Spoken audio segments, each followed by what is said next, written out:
were discussing about chapter number 2, that is inverse trigonometric function, in which we have discussed a lot of things like domain, principal branch, ranges of a inverse trigonometric functions. अभी हम क्या करने वाले हैं, नई चीज हम discuss करेंगे. We are going to discuss the properties of inverse trigonometric function. You all are knowing that there are total 6 trigonometric functions. उनकी क्या क्या प्रॉपर्टीज, उन्हीं प्रॉपर्टी को हम समझेंगे. तो पहले हम पूरी प्रॉपर्टीज समझेंगे और लास्ट में केवल एक पेज में मैं आपको समराइज करके बताऊंगा और वही पेज आपको याद रखना है. पर आपको पहले पूरी प्रॉपर्टी समझनी पड़ेगी कि प्रॉपर्टी आई कैसे, उसके बाद में will see. Okay, let us see. तो आप जब भी कोई सी भी प्रॉपर्टी अगर लगाएंगे तो you have to remember that कि डोमेन और रेंज के क्या कांस्टेंट्स हैं, क्योंकि आपको पता है डोमेन और रेंज ही सबसे इंपॉर्टेंट है इनवर्स ट्रिग्नोमेट्रिक फंक्शंस में. अगर ये रेंज, अगर आपके प्रिंसिपल ब्रांचेस अगर अवेलेबल नहीं होती तो you can not find the inverse of any trigonometric function. So they are very mandatory.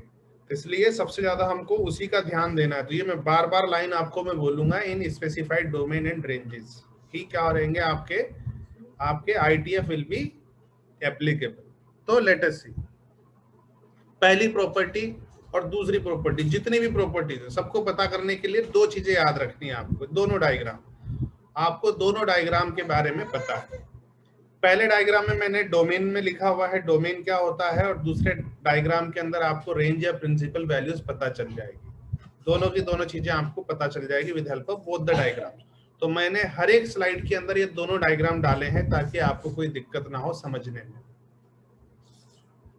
तो प्रॉपर्टी नंबर 1, पहली सिंपलेस्ट प्रॉपर्टी, कि अगर साइन इनवर्स एक्स करेंगे तो वैल्यू आएगी एक्स.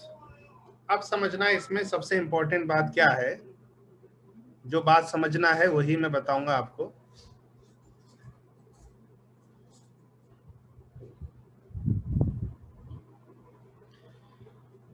समझना, ये जो साइन है, इस साइन के अंदर हमेशा क्या होता है, ये एंगल होता है. ठीक है, ये क्या रहेगा, साइन के अंदर हमेशा क्या होता है, एंगल होता है. और साइन इनवर्स के अंदर हमेशा वैल्यूज होती हैं. साइन के अंदर हमेशा एंगल होता है, जैसे sine theta, cos theta, tan theta.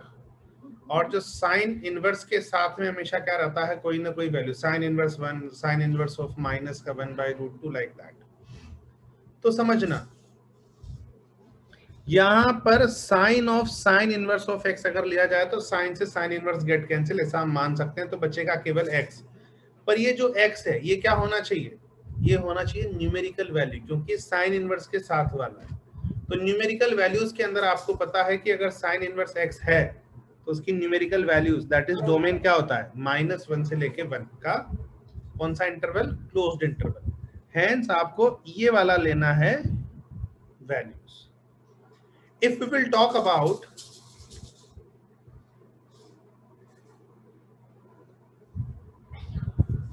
cos inverse of x, that is cos of cos inverse of x, that will also be equal to x, but values कहां पर रहेगी cos की, ये वाली value, that is -1 to 1.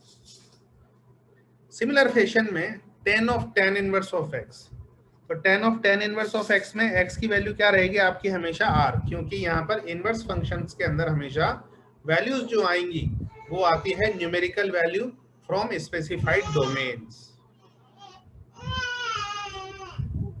If you will talk about cot inverse of x, that is क्या रहेगा, r के बराबर रहेगा. ये r लिखा हुआ है इधर यहाँ पर. If you will see here, ये cot इनवर्स x की वैल्यू के पास में ये आ रहा है. सिमिलर फैशन में sec of sec inverse of x will be r minus small bracket small interval -1 to 1. And lastly, if you will talk about the cosec of cosec inverse of x, that will be x belongs to r minus जो open interval -1 to 1. तो ये पहली property बहुत simple property, sign से sine inverse get cancelled. पर जो भी x रहेगा वो क्या रहेगा, आपका स्पेसिफाइड डोमेन या रेंज में से रहेगा। आपको सोचना पड़ेगा कि कहां से रहेगा। अगर हम बात करें दूसरी प्रॉपर्टी के बारे में, तो दूसरी प्रॉपर्टी रहेगी आपकी सेम, वो की वही चीजें आ रही हैं वापस से। Sine inverse of sine x equal to भी एक्स ही होता है, पर यहां पर ये जो एक्स रहेगा, ये एक्स कहां से रहेगा, साइन के साथ में हमेशा जो एक्स आएगा वो क्या आना चाहिए, आपका प्रिंसिपल ब्रांच में से आना चाहिए। तो देयरफॉर एक्स की वैल्यू क्या रहेगी, -π/2 से लेके π/2 रहेगी। यहां से आप देख सकते हैं जो सर्कल के अंदर जो बना हुआ है उसके हिसाब से आपको वैल्यू लिखी। Cos inverse of cos x भी क्या रहेगा, एक्स रहेगा। कॉस इनवर्स से कॉस गेट कैंसिल, पर जो एक्स की वैल्यूज रहेगी वो क्या है, 0 to π, closed interval. tan inverse of tan x is also x, but x belongs to क्या होना चाहिए, -π/2 to π/2, open interval. Similarly cot inverse of cot x will be x, but x belongs to, आप cot inverse देख के बता सकते हैं कि कहां पर रहेगा, 0 to π, मतलब कि आपका फर्स्ट और सेकंड क्वाड्रेंट में अवेलेबल। देन फिफ्थ वाला है sec inverse of sec x, that is x if x belongs to 0 to π -π/2। you all are knowing that, आपको पता है कि आपको यहाँ पर x का मतलब लेना है पूरा का पूरा प्रिंसिपल ब्रांच। और cosec inverse of cosec x equal to x if x belongs to -π/2 से लेके π/2 माइनस कर्ली ब्रैकेट 0।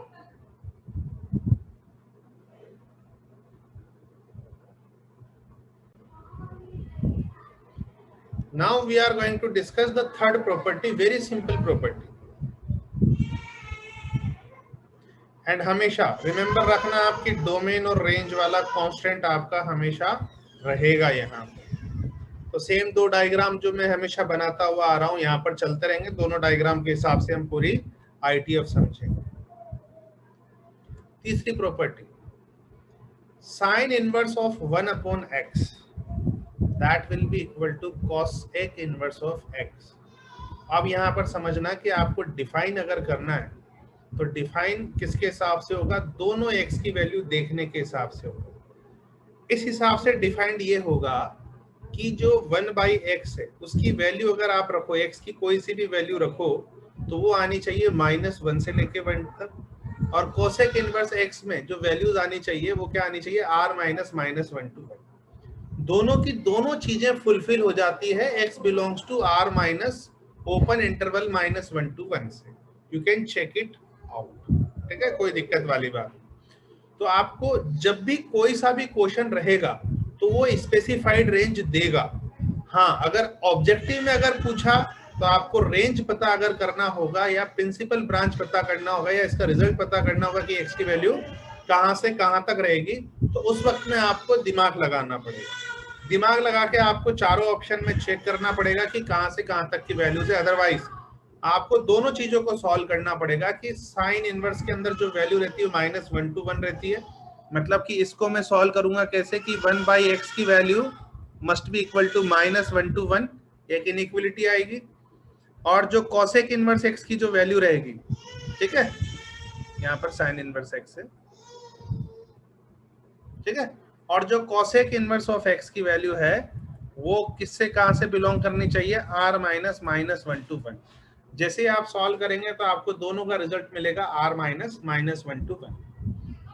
ये इतना ज्यादा आपके एग्जाम में नहीं आने वाला है, तो अभी समझते हैं यहाँ पे। तो साइन इनवर्स ऑफ 1/x रहेगा cosec इनवर्स ऑफ x। तो क्यों रहेगा, लेट अस सी। हमको कुछ भी अगर प्रूव अगर करना है तो आप उसको y मान लेंगे, जो भी दिमाग नहीं लगाना कहीं पर भी, इक्वल टू y पुट कर दीजिए। जैसे sine inverse of 1/x equal to आपने पुट किया y, तो यहां पर इंप्लाइज लगाया आपने साइन y इक्वल टू क्या हो गया, 1/x। तो यहां से आप x को इधर लेके चले गए और y को इधर लेके आ गए, तो 1/sin y, x की जगह पर क्या आ गया, 1/sin y। साइन y का मतलब क्या था, 1/sin y का मतलब क्या है, cosec y। तो मतलब कि y इक्वल टू क्या आ गया, y को अगर इधर रखा तो cosec उधर चला गया तो cosec इनवर्स ऑफ x। और y का मतलब क्या था, थोड़ी देर पहले आपने लिखा था sin inverse of 1/x equal to क्या हो गया, cosec इनवर्स ऑफ x। तो कुल मिला के क्या है कि sin इनवर्स ऑफ 1/x क्या होता है, cosec इनवर्स ऑफ x होता है इन specified domain and range.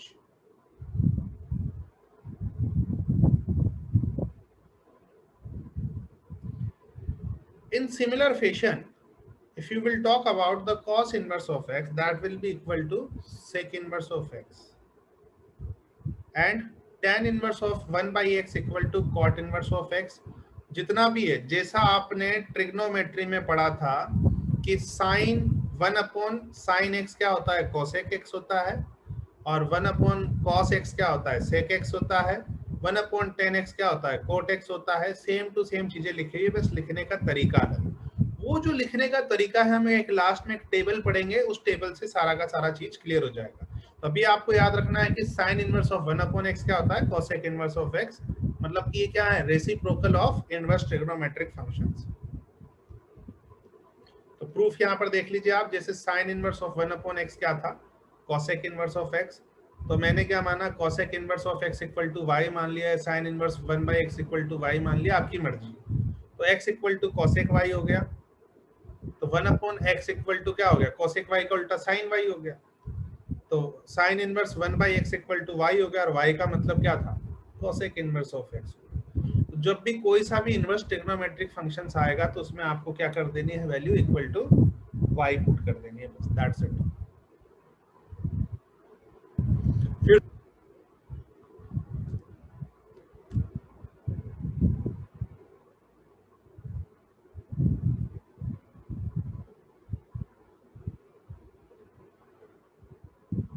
Okay, तो now we have seen that whenever sin inverse of minus x रहेगा तो क्या रहेगा, माइनस का sin इनवर्स ऑफ x रहेगा। तो कुल मिला के जो आपने पहले रूल बनाया था, जो कल आपने पढ़ा था, उसी के हिसाब से जब भी साइन इनवर्स के अंदर अगर कोई भी आ जाता है माइनस, तो उस माइनस को बाहर लिख देंगे, या फिर अगर माइनस बाहर है तो उसको अंदर कर देंगे, दोनों का मतलब सेम। और tan इनवर्स ऑफ माइनस का x क्या रहेगा, माइनस का tan इनवर्स ऑफ x, और cosec इनवर्स ऑफ माइनस का x रहेगा, माइनस का cosec inverse of x। And we have proved in this, check कर सकते हैं आप, जो अभी मैंने प्रूव करके बताया, that is y equal to आपने क्या माना, साइन इनवर्स ऑफ माइनस का x। तो यहां से साइन y इक्वल टू क्या आ गया, माइनस का x। तो x इक्वल टू क्या आ गया, माइनस का sine y। You can write sine minus का y। तो therefore sine inverse of minus का x equal to sine inverse of sine minus का y लिख दिया आपने, दोनों तरफ साइन इनवर्स ले लिया। तो साइन इनवर्स ऑफ माइनस का x इक्वल टू क्या हो गया, माइनस का y। तो यहां से minus sign inverse of x क्या हो गया, साइन इनवर्स ऑफ माइनस का x।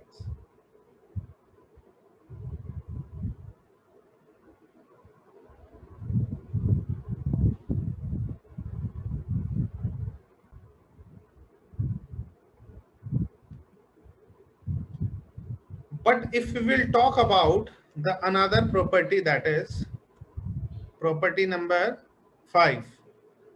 तो अभी आपने क्या किया था, जहां से लेके जहां तक की वैल्यू ली थी, मतलब कि -π/2 से लेके π/2 वाला क्वाड्रेंट ही लिया था।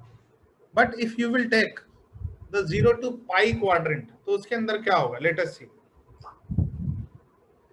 cos इनवर्स ऑफ माइनस का x,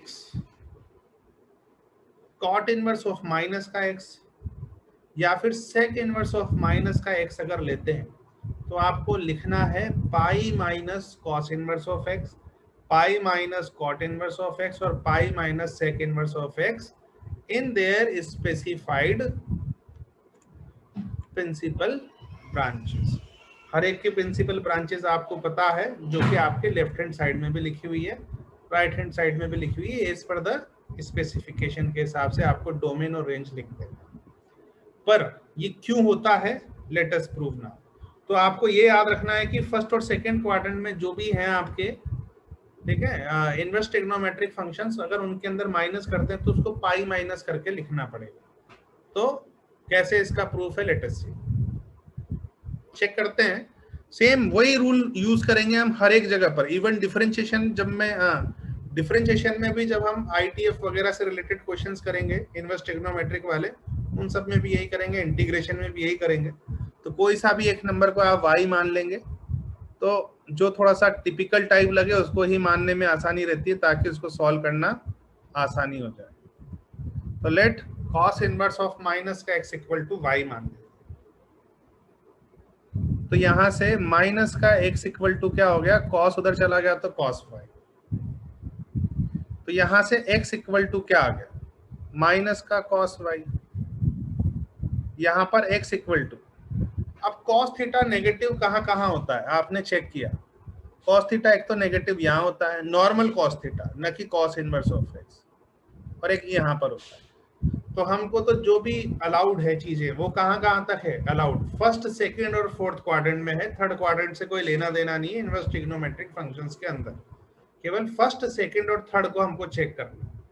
तो हमने देखा कि cos y negative second quadrant में है, तो सेकंड क्वाड्रेंट में पहुंचने का तरीका क्या है, cos 180 माइनस का थीटा। चेक करो, उल्टा चेक करो, cos 180 माइनस थीटा क्या होता है, cos थीटा होता है। देयरफॉर अपनी बात सही हो गई। अब यहां से आपने क्या किया, इस cos को वापस लेके आगे, that is cos inverse of x equal to pi minus y की जगह पर y की वैल्यू लिख दी। y की वैल्यू क्या थी, cos इनवर्स ऑफ माइनस का x। तो यहां से cos inverse of minus x की वैल्यू अगर आप निकालेंगे, इसको इधर लेके चले जाएं तो इसको इधर लेके चले जाइए, ये आपका क्या हो गया, प्रूफ हो गया कि cos inverse of minus x will be equal to pi minus cos inverse of x। In similar fashion you can prove with your own, आप ये प्रूव कर सकते हैं कि tan sec inverse of minus का x equal to pi minus sec inverse of x, and similarly cot inverse of minus का x will be pi minus cot of inverse of